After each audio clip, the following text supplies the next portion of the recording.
Welcome to Truth Talk. Several years ago, a worldwide pandemic kept us 6 feet apart. Remember social distancing?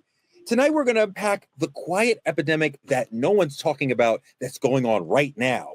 How social media is destroying Black love, Black unity, and Black intimacy. We used to build villages, remember that? Now we're just building brands. Social media is selling us connection, but is it killing our closeness, our intimacy, our community? Have we forgotten how to truly connect with each other? Behind the filters, the followers, and the fake love lies a deep, dangerous truth. We are lonelier than ever, and I know that personally. We've never been more connected because of the internet, while simultaneously feeling more alone on an individual basis. Tune in before the algorithm eats what's left of your humanity and mine. It's Truth Talks. Let's go.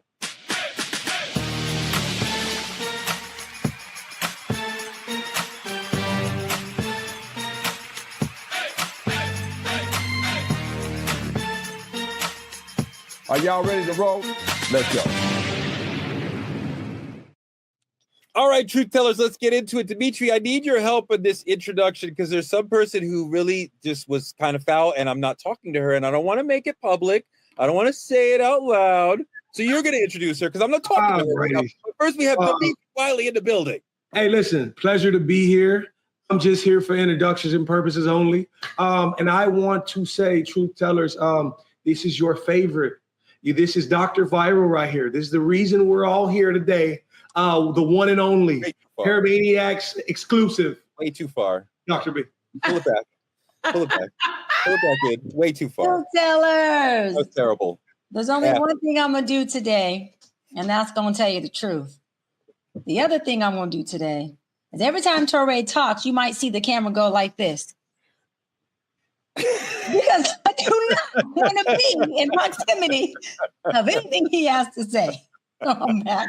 You're hysterical, even though I don't love you. Judge Lauren Lake is also here. Welcome, my sister. Hey, everybody.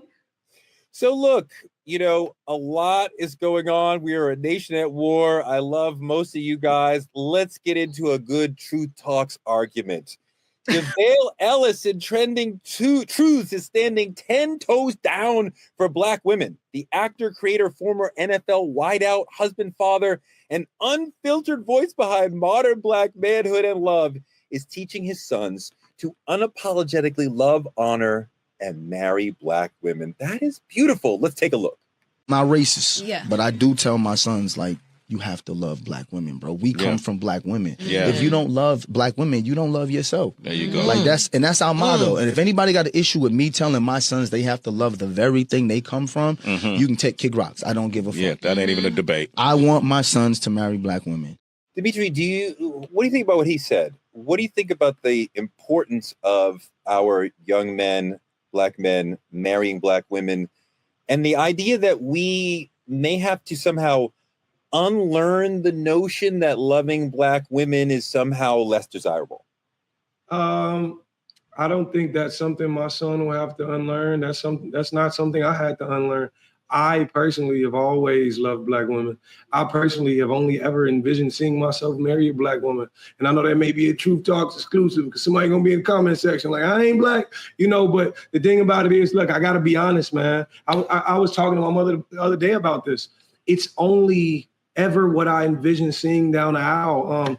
And I would love for my son to marry a Black woman. I think it's a privilege. It's an honor that a lot of people don't actually see the joy and the beauty in, not just because you came from a woman, because how much a woman gives, how much she teaches, how much of an inspiration and influence she is.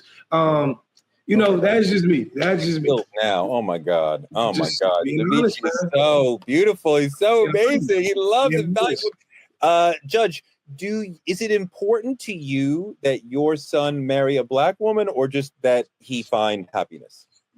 It's important to me that he marries a Black woman. It is. And it's just because, first of all, it's important to me that he marries someone he loves and someone who loves him. But it is important to me that let me be clear, that he doesn't exclude Black women from the women he wishes to marry. And in that way, yes, it is important to me. I would love to see that, only because in our society today, I think it's extremely problematic how much we see Black men just are being so vocal about why they don't want to be with Black women and why. And I'm not raising my son to discount the very vessel through which he came. That is a level of self-hatred, right? That is a little scary for me. And so while I am perfectly, and I've said this throughout time, I am fine. You love who you end up falling in love with. But what I'm hearing too much is there's a little pathology under there, and Doc can speak to it more. When you're consistently downgrading a Black woman, and I'm literally, that is the womb from which you came. But we can't do nothing right. We can't say nothing right. We can't. That to me is problematic. And I pray that my son rises above this new cultural phenomenon that I believe is rooted in self-hatred. Doc, you've talked really beautifully about your father and how he's shaped so much of who you are.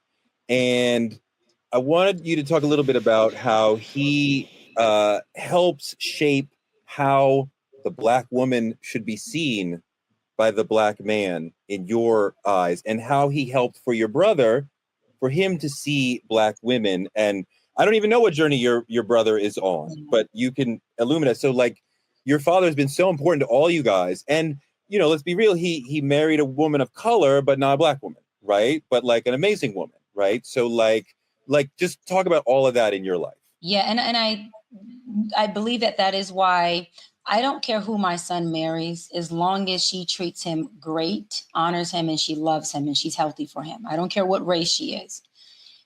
But it has to be the hybridness of how my father did it. He has 6 of us by 5 different women, and none of them are Black.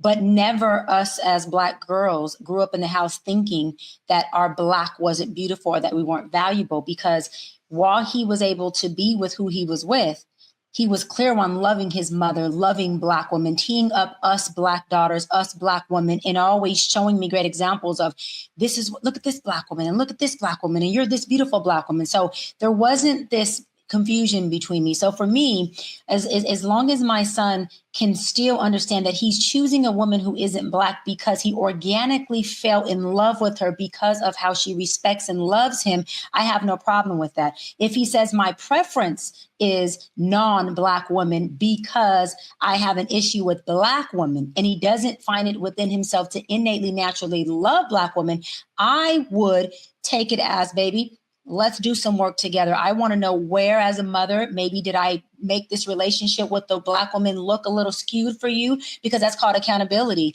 And I stand on a Black mom, a man is what his mama makes him. And if he doesn't like Black women, I will take accountability and say, baby, let's talk about it. Mama wants to be a part of reshaping that for you and helping you see it differently. With your dad, do you think about how he clearly loves women of color and loves Black women and gave you a strong self-image as a Black and brown woman, but then consistently didn't choose Black women for his own romantic pairings? What do you think about that? Well, interesting, because he would constantly say that in his experience that Black women's personality and his personality didn't always mix and click. And I can see why he said that, because he's extremely alpha.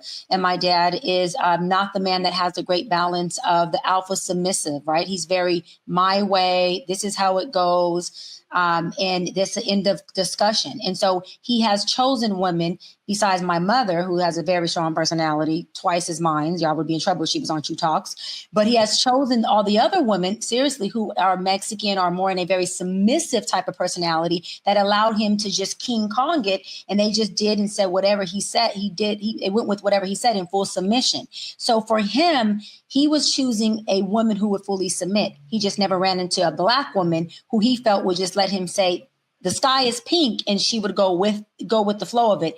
To that point, he always taught me on the flip side, baby, have a voice. And he always would tell me, I'm a great father, but I don't want you with a man like me. And that's something he did do. And that's why I said, if a parent is present, doesn't mean they're healthy. A healthy parent is teaching you to say, listen, either do as I say and not as I do, or do as I do. And by him saying that, he was saying he didn't want me with a man who wouldn't allow me to have the value of my voice, because he understood that he wasn't respecting the voices of the women that he chose to be with. And that was just him being real and looking out. That was really beautifully said. Thank you for that, and being really open about that. Lauren, I am suspicious of any man who says he has a problem with Black women.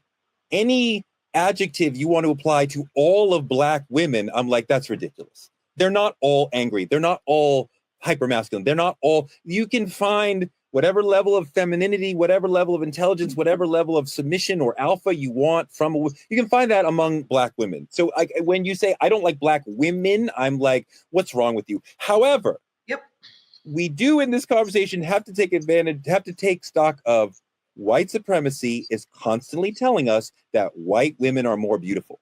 And many of us are doing the conscious work, battling internal racism to say, no, I love the curly 3C hair. I love the wide noses. I love the brown. But the world is constantly telling, no.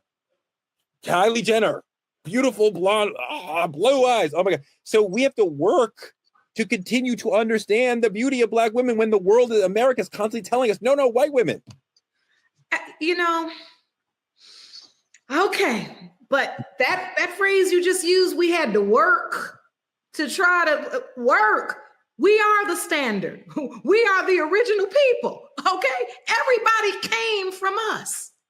So that's the part for me that we've allowed this okie doke. And like I said, the colonizers playbook, the plantation pontification of the United States to play against the weak mind. Because those of us who know who we are know that we are the original people. With the beauty standard comes from us.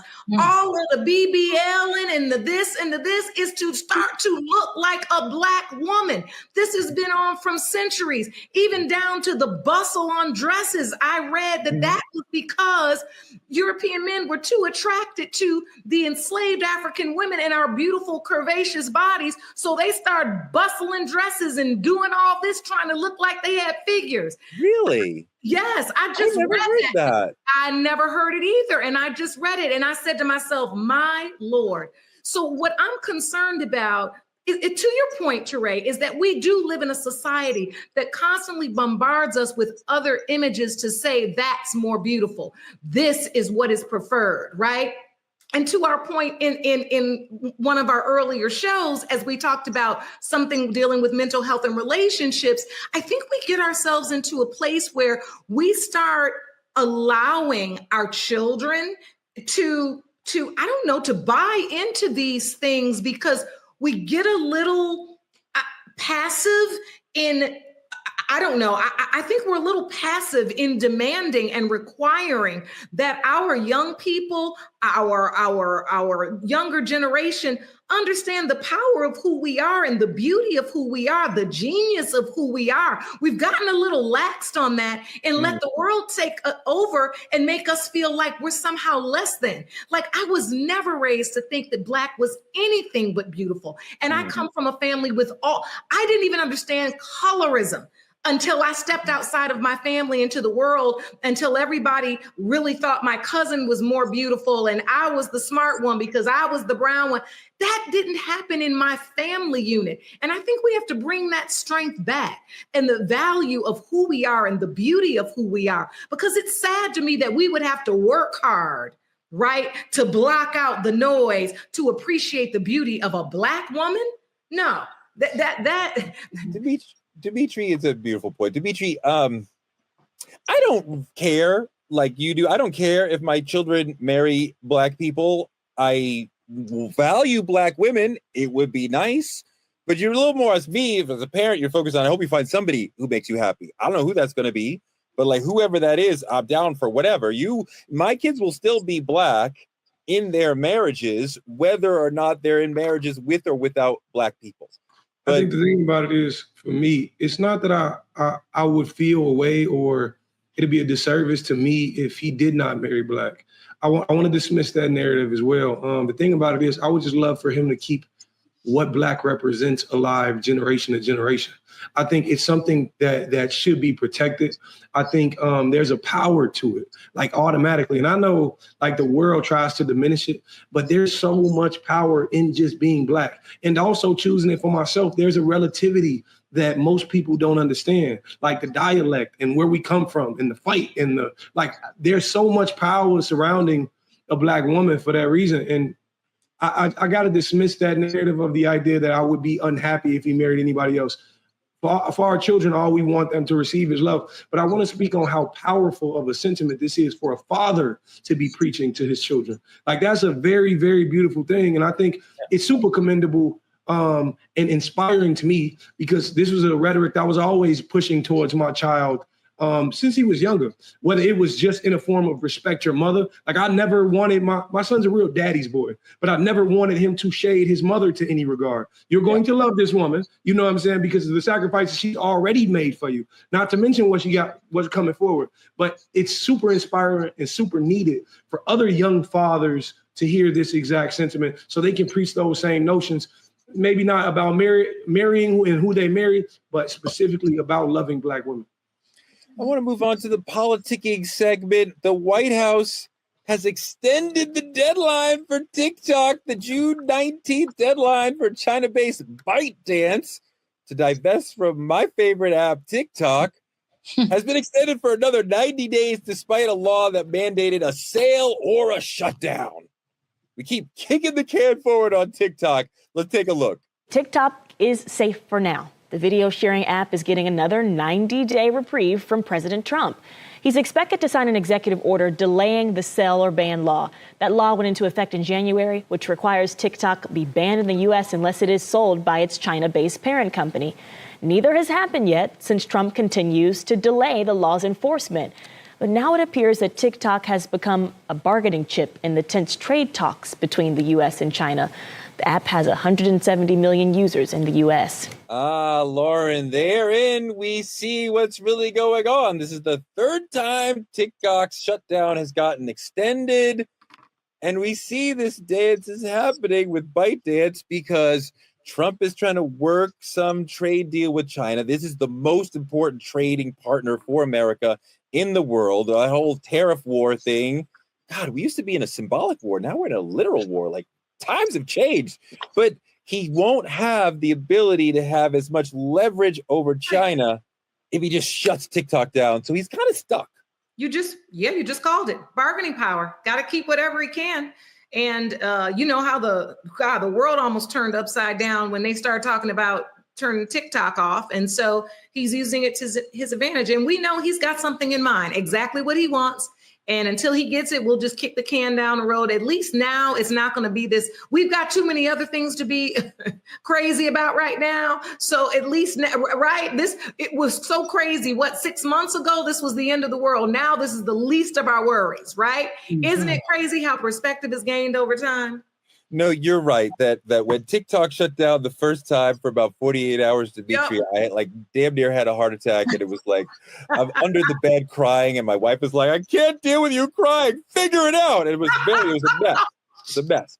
But now it's just nothing, and we're in actual war. So right. Trump's playing chess with TikTok. It's a lot more than just an app. Like, he knows how to hustle. How we create, and this is what he's doing to put it in faces and saying, I'm giving people what they want.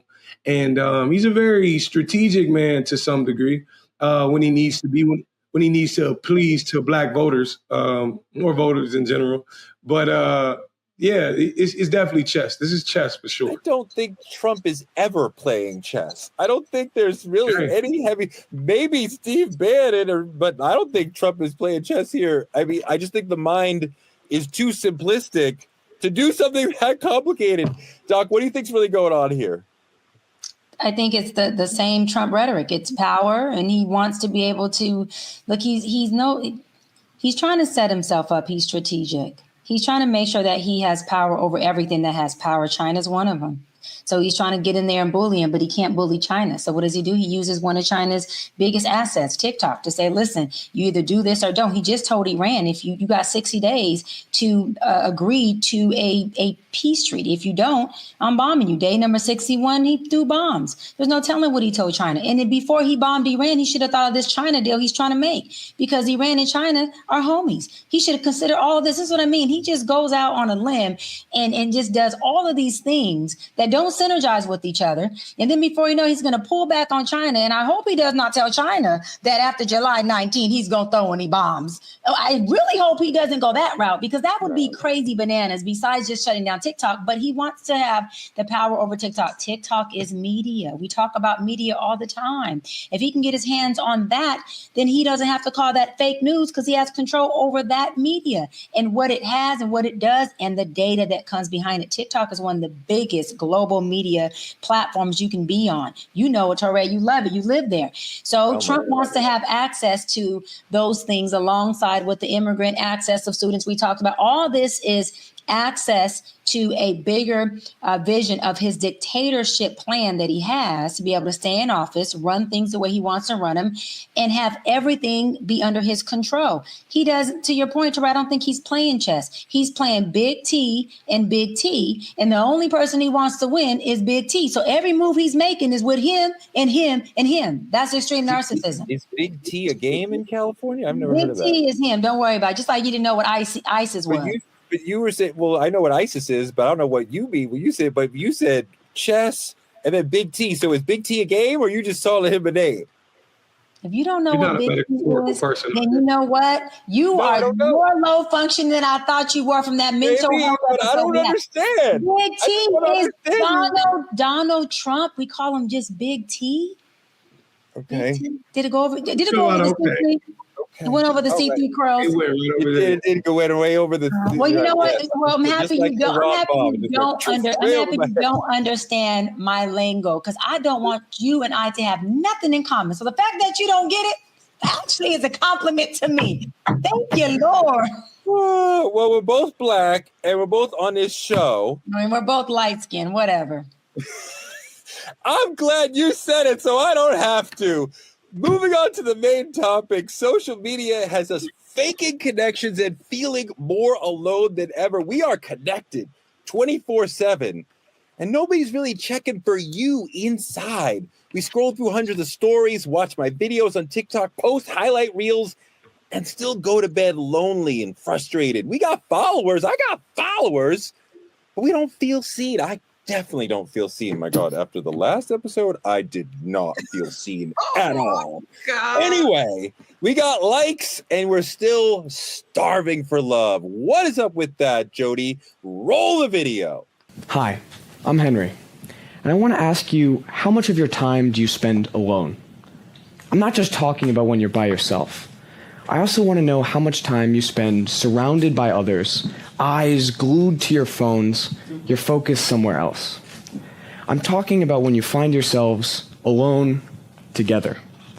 Maybe there was a lull in the conversation, maybe an awkward silence, or you got a text you just couldn't ignore. Well, we're all a little guilty. After all, this is a world designed to exploit our humanity, our need to be accepted and acknowledged. Today, we never have to endure boredom so long as we carry our little magic mirrors everywhere we go. To be alone together is to find a little niche apart from the world, physically separated by inches, but operating in internal spaces miles away. It's a different kind of loneliness, perversion of our human nature, where our desire for togetherness pushes us further and further apart. Can't stand listening to white people. Back in the day, we had cookouts, block parties, your auntie's phone ringing off the hook. Now we got social media faking connections and having us feeling more alone than ever.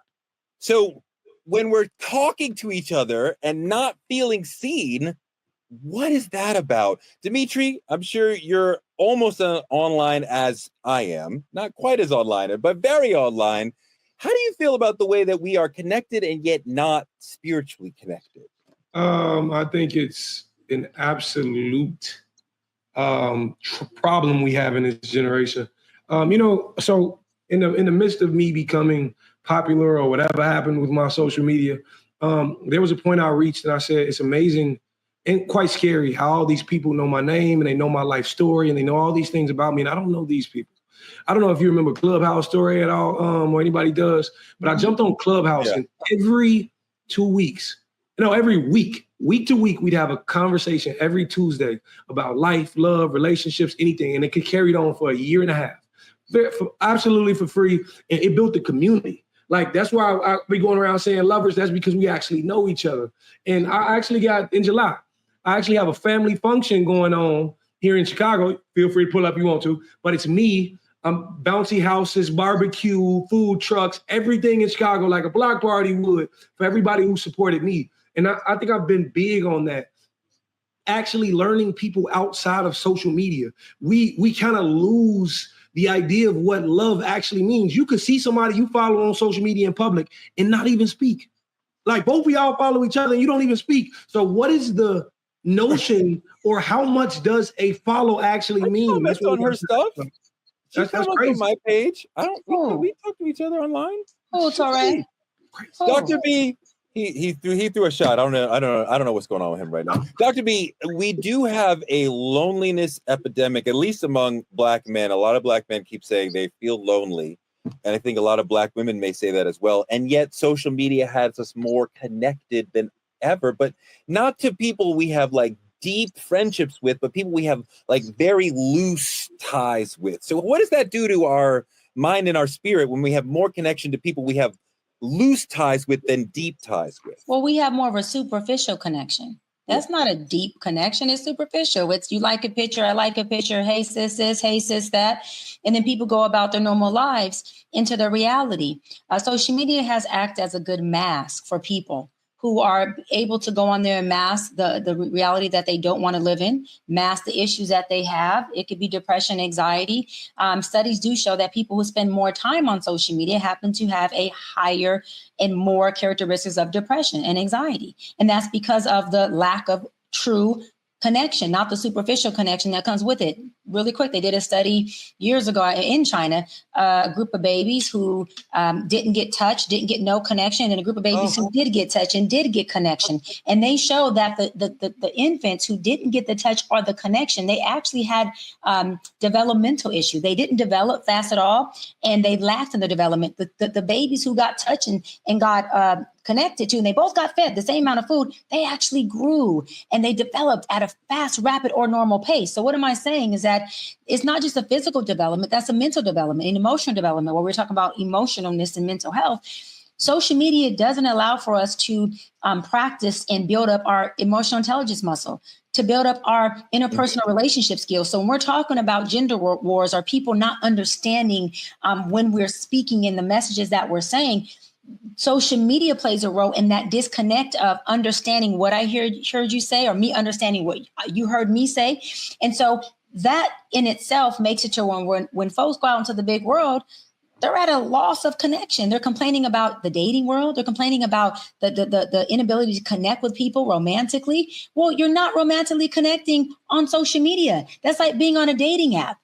All you're doing is having a superficial connection that has no substance. And then you take that learned behavior and try to implement it into a real life relationship. You are screwed. There's no foundation and no substance. How could somebody purposely not touch a baby? I don't understand that. It was for a study. I know, it was for a study. Even for science, that is insanely cruel. I don't know how you could do that. Look, the algorithms don't care about your feelings. They are trying to feed your ego, grab your attention, and drain your soul. You post to feel something, and then that feeling only lasts for a second. And all of this is changing society forever. Let's take a look. Social media promised to connect us, but for many, it's having the opposite effect. We're more connected than ever, but loneliness is still on the rise. Why? Because likes and comments don't equal meaningful connections. They're the junk food of relationships. They might feel good momentarily, but they don't nourish us. You want to feel more connected? Try this. Next time you're about to scroll, call a friend instead. Real connections happen in real conversations. So wait, if I were to, Dimitri, help me. If I were to call somebody on the phone, what would then happen? Call me so we could. No, but I mean, like I use my phone for TikTok, for Instagram, for texting. Does it actually work as a phone? Yeah, it does that sometimes when you actually dial. On and just like that, the Sex and the City reboot that my wife and I love, even though it's a terrible show, Sarah Jessica Parker calls somebody who's about your age, and the person looks at the phone and goes, "Only my grandmother calls me." And we were like, what the fuck is going on? We can't call people anymore. That makes us old because we called somebody. Yeah, what's amazing to me is it also takes me to the I don't mean to push it off track a little bit here, but in all actuality, it's allowing us to forget what human communication feels like. Like, a lot of men don't know how to communicate with women because they don't get practice in person. Like, it's actually terribly scary. And I'm trying my best to dismiss that narrative so it's not a thing. But like, we're losing sight of the lessons you learn in person as well. Like, oh, I shouldn't be this close to a woman, or I shouldn't do this, or XYZ, or she may not feel comfortable with me buying her a drink, or XYZ, or blah, blah, blah. They're forgetting those things, and that's making human connection very scary. Lauren, what do you think about how social media has changed the way that we are doing relationships? I think it's sad. I think it's really damaging. I look at, even through my work on Fraternity Court, We the People, when I'm dealing with relationship issues, right? You'll be so surprised how much social media plays a role in the start of relationships, sliding into the DM, and then the demise of it, right?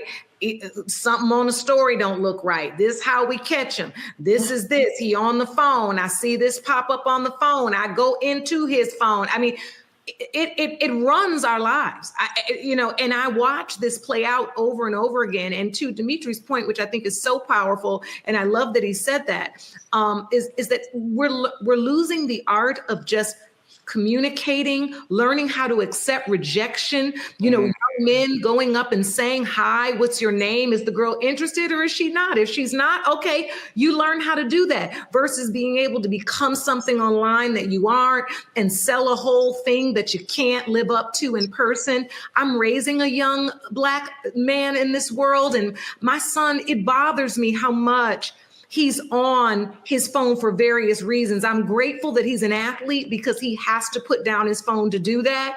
And I also take it from him physically because everything in his social circle revolves around it. When he's playing a video game, now they don't just play the game together. Yeah. They have an iPad where they're FaceTiming on one device. Yeah. They're playing on one device, and then they're scrolling an app on another device communicating about that. And just yesterday, I just said to him, I'm going to make some adjustments to your Saturday schedule, and we're going to make definite plans with friends, because I didn't like that once all his games were over, I said, do you have plans with friends? It's a Saturday night and you 14, about to be 15. What's the plan? He says, oh, everybody might go to the mall. They might not. Well, what y'all doing?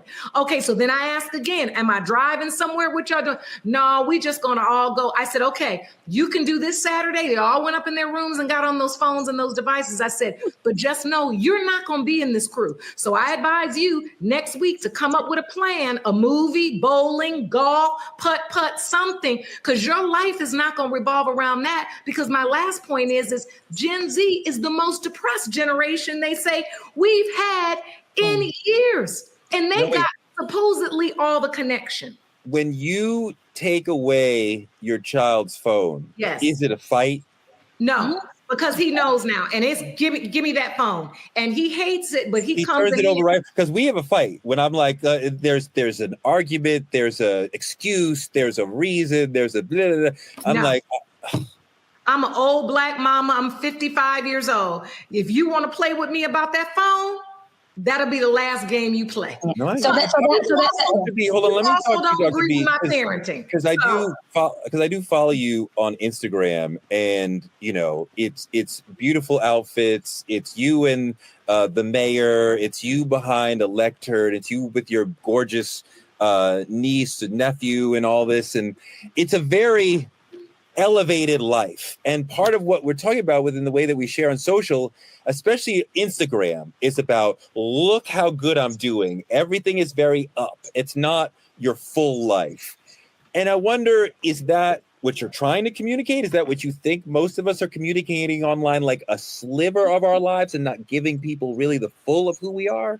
Yeah, I first want to say, Truth Tellers, that was a perfect example of the result of gentle parenting with Torre, the kids having resistance, fighting back, and not She doesn't gentle hit her kids parenting. either. I'm not done. Not gentle parenting, authoritative parenting, which my sis Judge Lauren said her son turns over that phone and there's no problem. Now, moving on to Torre's question, because I'm going to clip that out and put that on my social media, y'all. So watch it. Look for it. Now, what I was saying was, this is why I don't believe in gentle parenting. Another episode. But to answer your question, I have a business and I have a brand, but I also allow my viewers to have an insight of my real life. And so I do show stuff like my mom around the yard, or I show myself with no makeup on, and even sometimes, shirt on, but no bra on. And I'm kind of roaming around picking my cherries, and I'm doing the regular things because to your point, Torre, I don't want them to see my social media and feel like they can't reach this pinnacle, or I am not touchable, right? I'm too far over there. And so I try to mix it up, but there are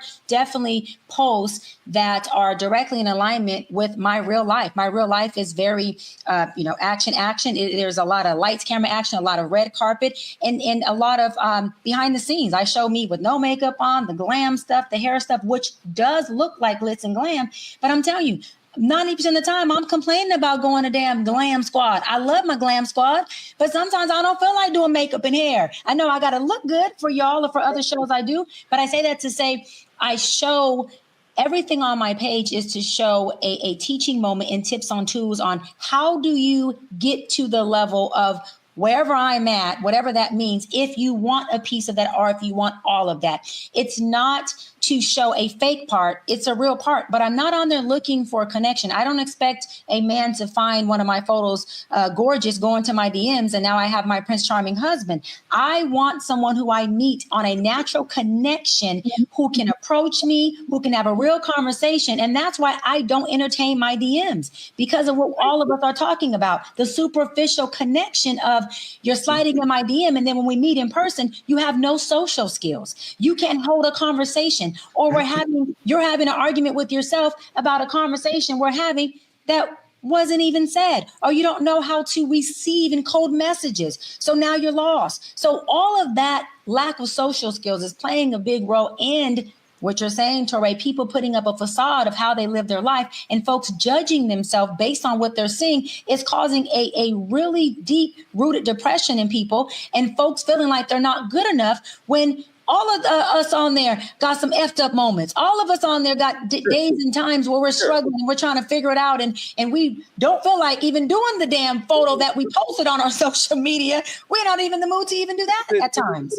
Dimitri, I appreciate her approach, and a lot of people take that approach. I feel like, at least on my TikTok, which bleeds over to my Instagram, I am trying to tell you who I really am, what I really think, and not necessarily like, here I am, whatever the equivalent of man without makeup would be, but like, this is what I really think about what's really going on in the world. So if you were my friend and we were out having drinks, this is what you would get. This conversation about what's going on with the Black community, with Diddy, with Iran and Israel, whatever. So I feel connected to the people who follow me, who yell at me on the street about that they follow, because you know how I really feel. Do you think that we, in general, are able to make connections with others through social media, or it's all flimsy and making it harder for us to make real life connections? No, I think you can absolutely make connections with people via social media, but I think to a beautiful connection requires a connection from both ends and not just plugging. Because the thing about it is, you look at, there's different style outlets for a reason. I'm gonna say it like that. There's so many women who can tell you they know me personally, like swear down. Like, you know how many times I heard God sent me to be your wife? Like every other, and I'd be like, everybody be like, you only still single because you have not picked me yet. That everybody says this. And the thing about it is, like, for me, I'm watching it in real time. Someone will DM you, then they'll see you at a show and will not say a word. And then I'll get a DM later in the day and be like, I was just so nervous to say anything. And like, it blows my mind. And then like I love TikTok too, but I'm typically on live if I get on TikTok. But I was gonna show you a video, but I sent it to you guys, but it's a trend going around where if you see somebody you're attracted to, you literally hold your phone, aiming at them, record them, and say, y'all go find this person for me. Yeah. Yeah. I was just part of that trend, and it was like 150,000. And it's funny to me because you were right there in my face. And like, it blows my mind. But this is truly the world we are now living in. Doc, people's confidence is behind a camera. If we want to get to a more IRL, touch grass, in your face, really FaceTime community of like seeing each other, touching each other, being in each other's space, which has so many other things that you can't get telephonically, to use your favorite word. It means putting down that phone and showing up without filters and valuing real deep conversation and listening over content. We've been conditioned to connect through the screens, but the instinct for closeness is still there. We just have to choose it. So what would we have to do as a society to get to a more in-person community than what we have now? I love what Judge Lauren said. It starts at the parenting level. I think that parents need to be more proactive within their kids' lives and say, hey, listen, there's a time where you can play on these devices, but you also have to get out with real humans, and you have to practice and build your social skills up, your interpersonal relationship skills up, because, you know, real world is going to consist of you dealing with human beings. And I think that if you are not a parent parenting a child and you're just an adult, you have to get into relationships in places where there's normalcy. I know for myself, I either call my best friends and I say, girl, I need some normalcy. And she goes, let's just go for a walk on the beach. And I put my hair in a bird's nest, no makeup, it's just some chapstick, and I'm just gone. Or I put my hair, I just put my hair maniacs up in a thing and go, you know. Or Torre, make sure if you are dating, you're dating someone that you can really be yourself with, authentic. The guy, one of the guys that I'm dating, I will call and go over there, and I will go in a tank top, some leggings, no bra, no makeup, literally. And he always wants to go out to dinner because he thinks that's what I want. And I continuously tell him, I don't want to go out to dinner. You can either order in, but I want to be in the bed watching BMF or watching a YouTube video or with some music in a tank top, no bra, hanging out, no makeup. And I want to just have conversation. I want to just connect. I don't even care about the fancy dinners. I don't care about none of that. I want to feel recharged by you. And when I leave this man, whether it's that night or in the morning, we have had 5-6 hour conversations. We have sat up there and play, fought, and act goofy. And we feel like two 16-year-old high school kids who just had a great time. And so that is what keeps the balance of get you some normalcy and do the normal things. Take off the makeup and the mask if you're a woman. For a man, take off the hat and the glasses or whatever you're doing, the Gucci belt or whatever you got going on, and go spend time with people you can be butt naked externally with and internally with your clothes on, of course, but have a real relationship and connect where you don't have to have up the facade or the mask. Are you talking about sort of getting away from the sort of social paralysis we have now, not isolation by accident, but disconnection by design? Like, is that what you're talking about? Absolutely. And unfortunately, love what you said, Torre. You do have to design your connection, your real connections with people. Like I literally have to check myself. Like I have to, like how Judge Lauren is parenting her son because he's 14 and that's her role as a young child with limited insight. I have to judge Lauren myself and say, Cheyenne, tonight you are going to go have a glass of wine. Tonight, you're going to go have dinner with your family. Tonight, you are going to go spend time with your guy that you're dating and enjoy his time and space. And I have to tell myself, no makeup, just some gloss. Leave your hair alone. Leave the earrings out. I have to tell myself, go enjoy your pool that you have, this big, beautiful pool you have in your backyard. Put a bikini on. Don't worry about how you look. My mom has to tell me, girl, take them earrings off when you're getting in the pool. Ain't nobody looking at you. But that's still my mama pulling a Judge Lauren and still parenting me saying, baby, you off today. We're not doing that. At my grown 42-year-old age, she's still parenting me saying, we're not doing that. We love your mom. I just want to deal with, Lauren, some of the social paralysis that folks are feeling in a world where the online really gets in the way of interpersonal connections. And when we talk about social paralysis, I mean like a state where you feel unable to engage with people socially, where you can't form meaningful connections. You are paralyzed socially. So you may have like lost your social skills when we relate to each other one way online. We relate to each other a different way in the real world. And if you don't brush up your skills, small talk is valuable to beginning a connection with another person. Then we have a much deeper connection, a deeper conversation. If we don't practice those skills, they kind of erode. So the online overfocus is kind of creating this social paralysis. Absolutely. We're losing our social skills. We're losing our speaking skills. We're losing our writing skills, right? Everything has become this quick shorthand, and it's not working for us. And what I also find fascinating is as I'm looking now, I see how many adults now are paying to go to like adult day camps where they run around and jump on trampolines and get in the grass, or they go to wineries, or they go to fields and they want to pick things in the garden. We're doing that because we know we've gone too far in this. And it's not just about 14-year-olds. It's also about grown adults that do not know how to do this. And then listen, it's in our relationships as well, because since we don't know how to socialize and talk and speak and problem solve and deal with adversity, now in our relationships, we can't get over humps. We don't know how to negotiate our way through problems and relationships. We're losing all the way around. And I don't know how to minimize it because so much of our lives and our work revolve around us being online. I have a thing with my son too. Just because I pick up my phone doesn't mean you need to pick up yours, because I can see him. If I need to pick up my phone to take a call and we're talking or we're cooking something or we're doing something together, he will pick up his phone. No. I'm working, or either I'm on my phone as an adult. That doesn't mean you need yours in your hand. It's such a go-to now that we don't even know how to turn it off. You have 3.8 billion subscribers on the paternity court? On the paternity court page. Million. Yes. 4 million, which is incredible. I wonder if you feel like you could go a month without social media and feel I could go the rest of my life. I don't care anything about it. I don't care anything. Do you have a phone addiction yourself at all? No, I don't. I have a phone. What I have is an addiction. What I'm learning is because I don't love the phone. I mean, people laugh at me. I keep my phone on silent. I don't even want the vibrate. The dinging irks me.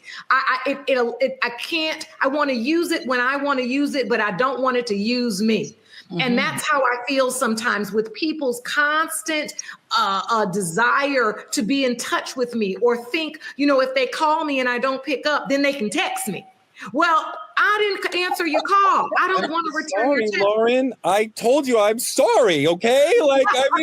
Jesus Christ, I'm just trying to get in touch with you. But let me say this as well. Let me really keep it real. I have been in relationships, like my last relationship, where the gentleman was very disgusted with how much I'm on my phone. Mm-hmm. And I said, but my business requires me to be on my phone. It's not just taking calls from my agent or the studio.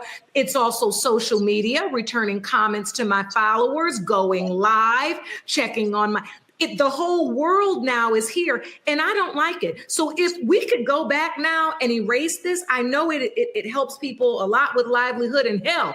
I mean, our show now is on YouTube, but I wish there was another way we could do this, because I think we're killing ourselves. Dimitri, I want first to say that the online world is a real place. The internet is a real place, which a lot of people my age and don't agree with. So I'm trying to be a little, but I do believe that. But look, I feel like the phone and social media in general may be helping us tell our stories, or it may be preventing us from living them. Like I just did a TikTok with my wife where we went together to vote, and we always go together to vote every year. And so this year, Thank you. And this year I'm like recording it and make a little narrative video out of it. And she was totally into it. But the moment became about me getting the shots. And normally we'd be walking down the street talking, but I'm thinking, let me get the shot. Let me get the shot. Let me get the shot. So I'm making a film and we're not really talking. We're talking about the video, but not really talking the same. And I'm like, so it helped me tell the story and everybody saw this cute moment we had together. But at the same time, we weren't really in the moment because I was kind of in the making of the video in TikTok world rather than fully just putting it away and being with her. So like to the point of like, does it help us tell our stories or prevent us from actually living our lives? You know, I think it does both. I think it does both. And I'd be crazy to sit and say it doesn't help us tell our stories when so many people love me and know me for mine. That's crazy for me to say. But to a degree, sometimes I wish I was actually in my teens in the 90s to hear the stories that your parents actually lived and they did this and they did that. We ain't doing that because we too worried about what's going on over here, or you know what I'm saying? No, thinking we're missing out if we don't pull up to this party or if we don't do this or we don't do that. So the thing about it is, I think it actually does both. But to Judge Lauren Lake's point, I hate having my phone in my hand. Like I cannot stress it to you enough. I hate it. Ever since social media has become, the job, I put my phone down more. And people wonder why I don't answer. I don't see it. You wonder why I don't text back. I don't see it. If I'm ever on a date, my phone is nowhere in sight. If I'm ever just hanging out with my friends, my phone is nowhere in sight. I used to go on vacation a lot. I went to Puerto Rico and Jamaica and all these places. I've never taken a single picture. Why? Because I'm big on living in that moment. Like this, I understand you want to recap on it when you later in life, but I'll never get this moment again. And I think we don't. Nobody want to hear all that. How you're all good on the phone. Nobody want to hear all that. I'm addicted, like most people. I'm my nose in the phone all day long. Nobody want to hear how you're good on the phone and you're good with your kid and you're good for your mom. Demetri always doing so good. Damn, you make me sick. You go to church like every day and shit. Like, you make me sick. Okay? I'm just gonna say that. You know, the only thing he has to work through that he's in denial of is the mommy issues. Okay. Oh, here we go. Oh, here you go. Here you go. Here you go. Got it back in. Oh my God. The 1-2 punch. Oh my God. Hey, Torrey, I called my mother after the episode. It wasn't funny the first time. I called my mama after the episode. I say, Mom, you know I love you, right?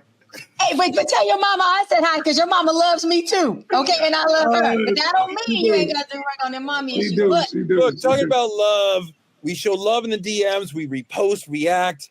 But when it's time to pull up in real life, to sit with somebody's pain, to check on a brother face to face, that is hard. It's a lot harder. Too many of us go ghost. We have to get down to real emotional work because it's hard. So I'm asking you right now, I'm challenging you. What would it look like if you showed up with the same energy offline that you show up online?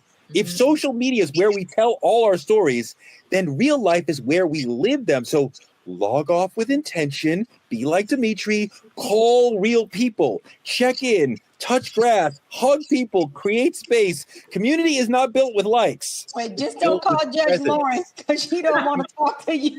I know, right?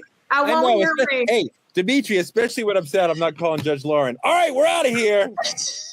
That's our show for tonight. Like, comment, and subscribe at TruthTalks-Live. Watch us simulcasting right here on the Black Star Network after Roland Martin Unfiltered. Support Black media.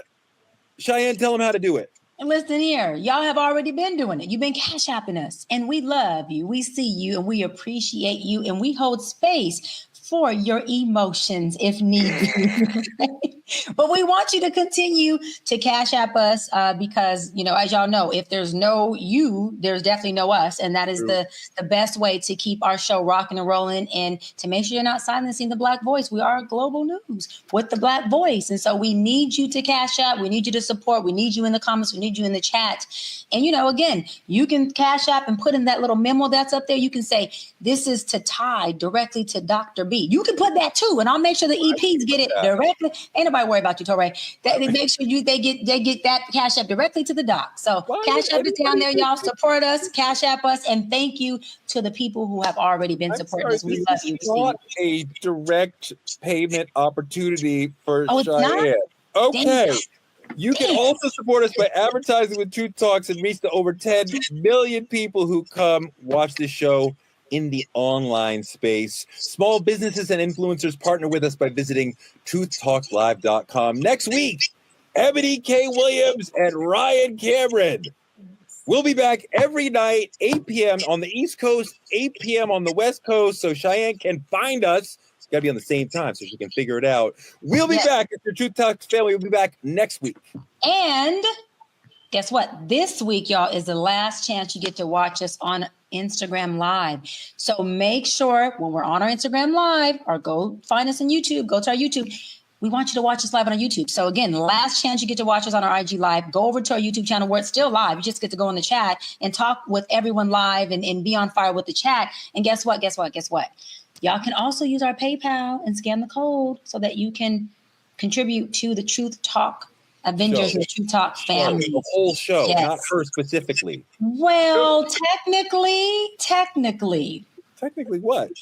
If they put Doc in the memo. No, that's not. I have already told our EPs, Jody and Lloyd, that they put Doc in that memo. It's going to Doc's campaign. It works like that. Guess who I'm going to share it with? Not your black ass and not Dimitri black ass, because y'all done got on my nerves. I'm sharing it with Judge Lauren, my sis. That's what it is. None of your sharing. No space for black men. Wait, Dimitri. Protecting the black man again. Look at that. Wait, Dimitri. Look at that. They can love bomb me and Judge with that CashApp, but we ain't gonna give no bombing to y'all. We good. We left out again, Dimitri. Don't start crying. We don't want no crybabies. Don't start crying. We crybabies again. I'm out of here, man. Wait, Judge Lord, we got rid of him. Exactly what? Oh, damn, he's back. He was gone. Hey, listen, I just want to say good night, everybody. It was a pleasure. I'm here under protest. To go find some resolve and wipe them tears somewhere. Work on that. Oh, God, I'm sorry. I made myself cry. That was so good. On that note, Demetrius gonna work through his trauma, his mommy issues. Torre's gonna work on his parenting. And we will see y'all another night. We love y'all. Love y'all.